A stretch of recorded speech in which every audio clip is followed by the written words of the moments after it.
the cancer happened in 1998. I've been clear since then. It was stage 4. We learned a lot through that we didn't know that God was preparing us for the greatest trial, which was the night of August 30th, 2015. My husband and I and our 2 sons, Caleb was 20, Jacob was 17 at the time, we'd all just finished helping out at a church event, and our boys were on the way home and they were hit by a drunk driver.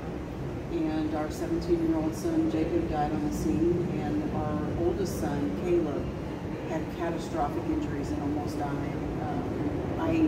I clearly remember, and there was a lot of fog from that night, from the trauma and everything, but I clearly remember telling God, we can't take him home. I can't handle it. And I'm so grateful that he agreed with me, and he restored Caleb to health. It was a long road to recovery, but Caleb did survive. Well, I asked you to give this sequence, and I appreciate you doing that. And something you said, and I wanted to follow up with you. You said that your cancer journey, yes, God used elements of that journey in order to prepare you for what happened to your sons. As you mentioned, one of your sons died, the other one suffered catastrophic injury. So tell me how it is that you saw God prepare you for what was to come years later.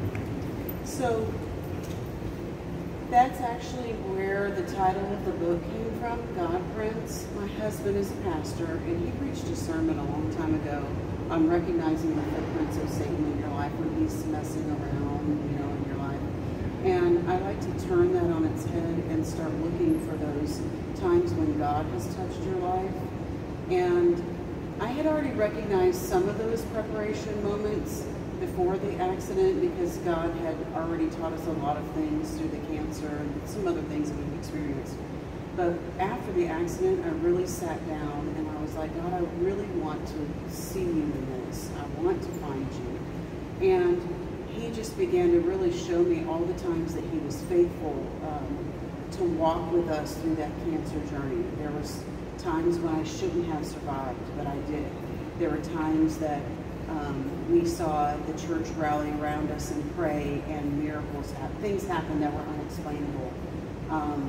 There were so many things that I go into a little bit more detail, in the book, that we experienced either in the season of fighting cancer, or immediately after it, or even in the ensuing years, that they were God faithfully preparing us for that greatest trial.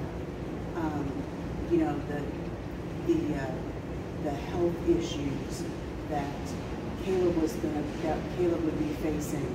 My husband has said it before, God was faithful then with me, he's going to be faithful now. So it was like those reference points that we could put an anchor in and say, he did it then, he brought us through then, he's going to do it now.